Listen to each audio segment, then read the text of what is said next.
ফিরে এলাম বিরতির পর। আপনারা দেখছেন চেতনা টিভি রাইস অনলাইন ক্লাসে। কিভাবে কম সময়ে এই বিষয়গুলি মাথায় রেখে চটপট আমরা আনসার করব, থাকছে তার টিপসও। তবে সরাসরি এই মুহূর্তে আমরা ক্লাসে চলে যাব। তাহলে আমরা আবার আলোচনায় ফিরে এলাম। আমরা এর আগে অবধি দেখেছিলাম জি এর ভ্যালু, যেটা সায়েন্টিস্ট ক্যাভেন্ডিশ আমাদের দিয়েছিলেন। এসআই সিস্টেমে আমরা পেয়েছি ভ্যালু অফ ক্যাপিটাল জি হলো 6.67 into 10 to the power -11 newton metre square KG to the power -2, এবং সিজিএস সিস্টেমে value of G is 6.67 into 10 to the power -8 dyne centimetre square gram to the power -2। তাহলে এত দূর অবধি আমাদের জি এর unit dimension, value এবং কোন সায়েন্টিস্ট আমাদের এর এক্সপ্রেশন দিয়েছিলেন সব কিছু আমাদের জানা হয়ে গেছে। এবার আমি গ্র্যাভিটেশনাল ইউনিভার্সাল যে ল পেয়েছিলাম তাকে বা তার কতগুলো ক্যারেক্টারিস্টিক্স বলবো। First characteristics, it is a pure attractional force।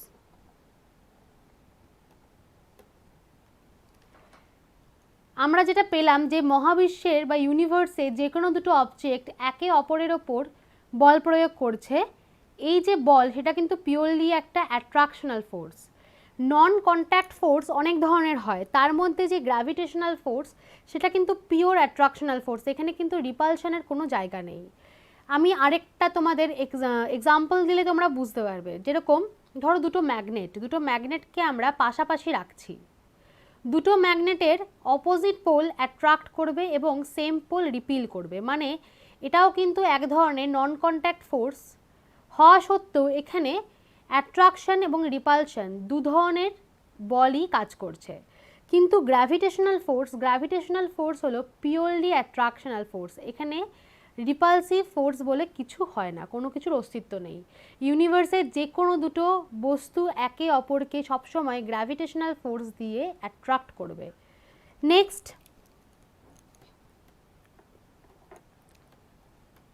It is called as central force.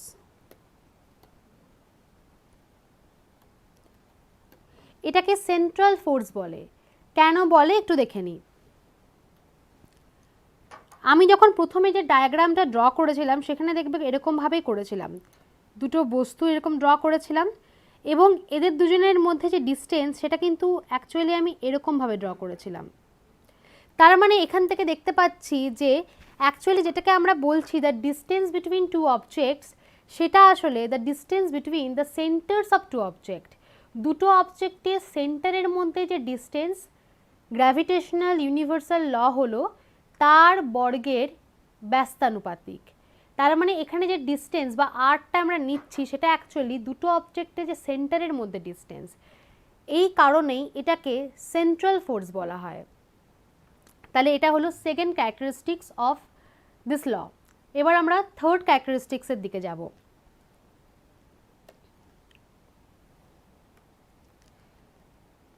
Third characteristics হলো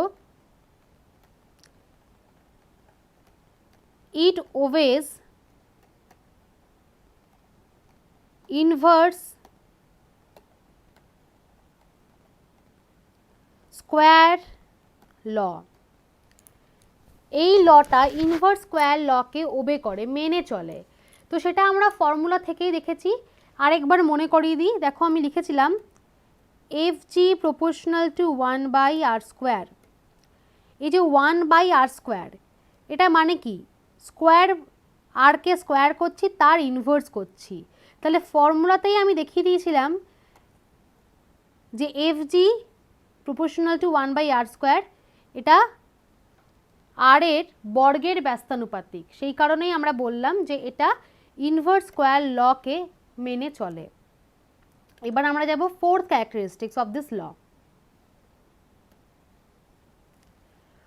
ফোর্থ ক্যারেক্টারিস্টিক্স হচ্ছে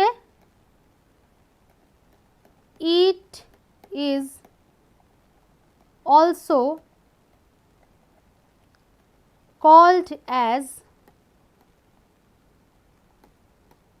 conservative কনজারভেটিভ ফোর্স। এটাকে কনজারভেটিভ ফোর্স বলে। কেন বলে এবার দেখব। ধরো এটা হচ্ছে সারফেস, সারফেস অফ আর্থ, তার এখানে একটা অবজেক্ট রাখা ছিল। এবার এই অবজেক্টটাকে আমি সাপোজ এই ডিস্টেন্সে তুলে নিয়ে যাব। তাহলে আমাকে কার বিরুদ্ধে কাজ করতে হচ্ছে? আমাকে গ্র্যাভিটেশনাল ফোর্সের অপোজিট ডিরেকশনে বা বিরুদ্ধে গিয়ে কাজ করতে হচ্ছে। তার কারণ গ্র্যাভিটি বা গ্র্যাভিটেশনাল ফোর্সের জন্য এই অবজেক্টটা সারফেস অফ আর্থের ওপর প্লেস করা আছে, বসে আছে, ইকুইলিব্রিয়ামে আছে। আমি যখন অবজেক্টটাকে এখান থেকে তুলে এখানে নিয়ে যাব, সেক্ষেত্রে আমি গ্র্যাভিটি ওকে নিচের দিকে অ্যাট্রাক্ট করছে, আমি তার অপোজিট ডিরেকশনে অবজেক্টটাকে এখানে নিয়ে যাচ্ছি। তাহলে আমাকে ওয়ার্ক ডান করতে হবে গ্র্যাভিটেশনাল ফোর্সের বিরুদ্ধে গিয়ে। সেক্ষেত্রে ফোর্স কি? যেই ফোর্সের জন্য অবজেক্টটা এখানে বসে আছে সেটা হচ্ছে force mg, weight of the object. তাহলে এর অপোজিট ডিরেকশনে বা এর বিরুদ্ধে কি আমি কাজ করছি, কাজ করে অবজেক্টটাকে এখানে নিয়ে যাচ্ছি। কতটা ডিস্টেন্সে নিয়ে যাচ্ছি? তার ইনিশিয়াল পজিশন থেকে h হাইটে নিয়ে যাচ্ছি। তাহলে আমাকে কতটা ওয়ার্ক ডান করতে হচ্ছে এখানে? আমরা জানি ওয়ার্ক ডান মানে ফোর্স ইন্টু ডিসপ্লেসমেন্ট। এক্ষেত্রে ফোর্স হচ্ছে mg আর ডিসপ্লেসমেন্ট হলো h। তাহলে ওয়ার্ক ডান হচ্ছে mgh। এবার আমার ইচ্ছে করলো না অবজেক্টটাকে এরকম স্ট্রেট পাথে নিয়ে যেতে, আমার ইচ্ছা করলো অবজেক্টটাকে ঘুরিয়ে ঘুরিয়ে নিয়ে যেতে। ধরলাম প্রথমে আমি অবজেক্টটাকে নিয়ে গেলাম এরকমভাবে, নিয়ে এখানে প্লেস করছি। তারপরে অবজেক্টটাকে অল্প তুললাম ওপরে, তারপরে আবার এরকমভাবে নিয়ে গেলাম, এই যে এখানে নিয়ে গেলাম এরকমভাবে। তারপরে আমি অবজেক্টটাকে যে হাইটে প্রথমে নিয়ে গেছিলাম সেই হাইটে নিয়ে গেলাম। তাহলে আগেরবার আমি স্ট্রেট পাথে ওয়ার্ক ডান করেছিলাম, এখন আমি এরকমভাবে আমার ইচ্ছে মতন ওয়ার্ক ডান করলাম। তাহলে এবার আমাকে কতটা ওয়ার্ক ডান করতে হচ্ছে দেখব। একটা জিনিস আমার ছবি থেকে ক্লিয়ার যে এই যে ডিস্টেন্সটা এটা তো কনস্ট্যান্ট। তাহলে এই যে ডিস্টেন্সটা বা এই হাইটটাকে আমি এক্ষেত্রে দুভাগে ভাগ করে নিয়েছি। প্রথমে আমি হরাইজন্টালে নিয়ে যাচ্ছি, তারপরে ভার্টিক্যাল হাইট হচ্ছে h1, তারপরে আবার হরাইজন্টাল নিয়ে যাচ্ছি, তারপরে আবার ভার্টিক্যাল হাইট হচ্ছে h2। তাহলে আমরা বলতে পারি এখানে h1 plus h2 equals to h। তাহলে প্রথমে আমাকে কতটা ওয়ার্ক ডান করতে হয়েছে? যে হরাইজন্টাল ডিসপ্লেসমেন্ট, তার জন্য আমাকে কতটা ওয়ার্ক ডান করতে হচ্ছে? অ্যাকচুয়ালি এই সময় ওয়ার্ক ডান হলো 0। আমরা জানি যখন ফোর্স এরকমভাবে অ্যাক্ট করে আর ডিসপ্লেসমেন্ট এইভাবে হয়, মানে ফোর্স আর ডিসপ্লেসমেন্টের মধ্যে অ্যাঙ্গেল হয় 90 ডিগ্রি, সেক্ষেত্রে the force is called no work force. সেই ফোর্সটা কোনো কাজ করতে পারে না, মানে work done by the forces তখন হয় 0। তাই জন্য এক্ষেত্রে এই হরাইজন্টাল ডিসপ্লেসমেন্ট যখন আমরা করেছি, যতবার আমরা হরাইজন্টাল ডিসপ্লেসমেন্ট করলাম প্রত্যেক ক্ষেত্রে ওয়ার্ক ডান হবে 0। তাহলে এইভাবে যখন নিয়ে গেছিলাম তখন 0, এইভাবে নিয়ে যাচ্ছি যখন তখন 0। শুধুমাত্র যেটা ওয়ার্ক ডান করলাম কার জন্য ভ্যালু পাবো? এইটার জন্য ভ্যালু পাবো যখন আমরা h1 ডিসপ্লেস করেছিলাম, ভার্টিক্যাল ডিসপ্লেসমেন্ট করেছিলাম। তাহলে এই সময় ওয়ার্ক ডান হয়েছিল mgh1। আবার যখন এইখানে আমরা ওয়ার্ক ডান করেছিলাম ভার্টিক্যাল ডিসপ্লেসমেন্টের জন্য, তখন ওয়ার্ক ডান করলাম, তাহলে এর ভ্যালুটা হচ্ছে mgh2। তাহলে আমরা যদি এইটাকে আর এটাকে প্লাস করে দিই তাহলে আমরা কী পাবো? Total work done for this path. তাহলে করলে পাচ্ছি mgh1 প্লাস mgh2। তাহলে এখান থেকে mgটা কমন নিলাম, h1 প্লাস h2। আর আমরা আগেই করে রেখেছি যে h1 plus h2 equals to height, সেটা ডায়াগ্রাম থেকেও বোঝা যাচ্ছে। তাহলে আমরা লিখতে পারি এখানে mgh। তাহলে আমরা কি দেখছি? তাহলে আমরা দেখলাম যে একটা অবজেক্টকে সারফেস অফ আর্থ থেকে সেম হাইটে নিয়ে যেতে গেলে আমরা যে কোনো পাথেই ওয়ার্ক ডান করি না কেন, ওয়ার্ক ডানের ভ্যালু কিন্তু কনস্ট্যান্ট। সেম হাইটে নিয়ে যাওয়ার জন্য আমরা যে কোনো পাথেই নিয়ে যাই ওয়ার্ক ডান পেলাম আমরা mgh। তার মানে work done by the gravitational force is path independent. যেই ফোর্সের জন্য ওয়ার্ক ডান পাথ ইন্ডিপেন্ডেন্ট হয় তাকে বলে conservative force. That's why gravitational force is also called conservative force. আশা করি তোমাদের এই ব্যাপারটা ক্লিয়ার হয়েছে। তাহলে আমরা এখান থেকে 4টে ক্যারেক্টারিস্টিক্স পেলাম গ্র্যাভিটেশনাল ফোর্সের। তাহলে এখানে অবধি আমাদের গ্র্যাভিটেশনাল ফোর্সের যে জেনারেল আলোচনা সেটা কমপ্লিট হলো। এবার আমরা গ্র্যাভিটেশনাল ফোর্সের একটা স্পেশাল কেস আছে সেটা নিয়ে আলোচনা করব। গ্র্যাভিটেশনাল ফোর্সের যে স্পেশাল কেস সেটাকে আমরা বলবো গ্র্যাভিটি।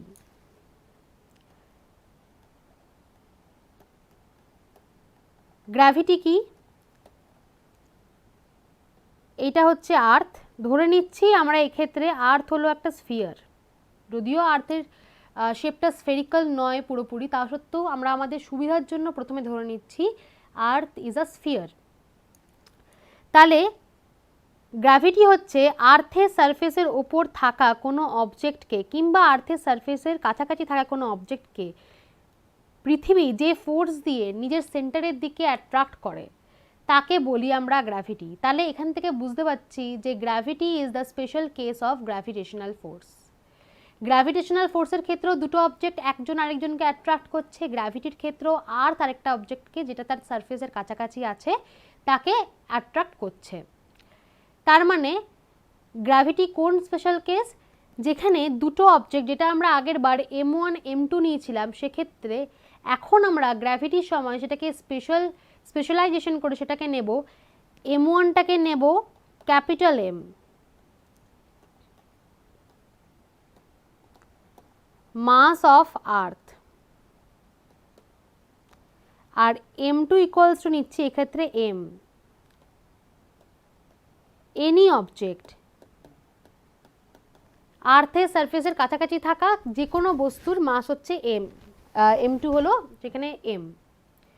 তাহলে গ্র্যাভিটি হচ্ছে সেই special case of gravitational force যেখানে দুটো অবজেক্টের মধ্যে একটা অবজেক্ট আর্থ নিজে, আরেকটা অবজেক্ট পৃথিবীর কাছাকাছি আছে। তাহলে তার ক্ষেত্রে এই যে গ্র্যাভিটেশনাল ফোর্সের যেটা আমরা পেয়েছিলাম ম্যাথামেটিক্যাল রূপটা, সেটা একটু চেঞ্জ হয়ে কি লিখতে পারি আমরা, F equals to capital G, আমরা আগেই জানি G is gravitational universal constant.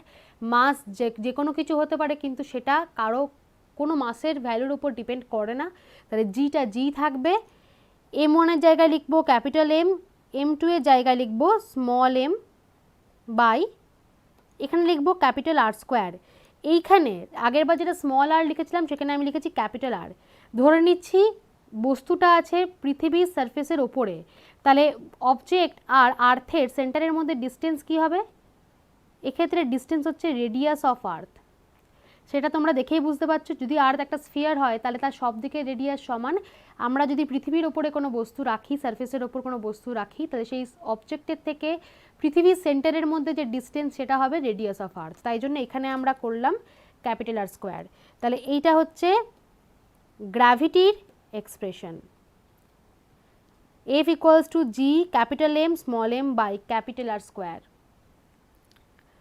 এই গ্র্যাভিটির এক্সপ্রেশনটাকে ইউজ করে আমরা ক্যালকুলেট করতে পারি গ্র্যাভিটেশনাল অ্যাক্সিলারেশনের ভ্যালু। গ্র্যাভিটি মানে আমরা পড়লাম যে কোনো একটা অবজেক্টকে আর্থ যেই ফোর্স দিয়ে নিজের সেন্টারের দিকে অ্যাট্রাক্ট করছে, আজ আমরা তার একটা নতুন নাম দেখলাম গ্র্যাভিটি। আমরা কিন্তু এইটাকে ওয়েটও বলে থাকি। ওয়েট অফ অ্যান অবজেক্ট কি? ওয়েট অফ অ্যান অবজেক্ট কিন্তু সেই ফোর্সটাই যেটা গ্র্যাভিটি বলতে চাইছে। ওয়েট বলতেও আমরা বুঝি যেই ফোর্স দিয়ে পৃথিবী কোনো অবজেক্টকে নিজের সেন্টারের দিকে অ্যাট্রাক্ট করছে, আবার গ্র্যাভিটি বলতেও আমরা বুঝি যেই ফোর্স দিয়ে পৃথিবী কোনো অবজেক্টকে নিজের সেন্টারের দিকে অ্যাট্রাক্ট করছে। তাহলে ওয়েট আর গ্র্যাভিটি অ্যাকচুয়ালি দুটো ফোর্স না, এই দুটো একই ফোর্সের দুটো নাম। ওয়েটের কনসেপ্ট পেয়েছিলাম আমরা নিউটনসের লজ অফ মোশনের সেকেন্ড ল থেকে, এবং গ্র্যাভিটির আমরা কনসেপ্ট পেলাম ইউনিভার্সাল গ্র্যাভিটেশনাল ল থেকে। এবার এই দুটোকে কম্পেয়ার করলে আমরা পাবো ভ্যালু অফ বা এক্সপ্রেশন অফ গ্র্যাভিটেশনাল অ্যাক্সিলারেশন। একটা বিরতির সময়, ফিরছি বিরতির পর, সঙ্গে থাকুন।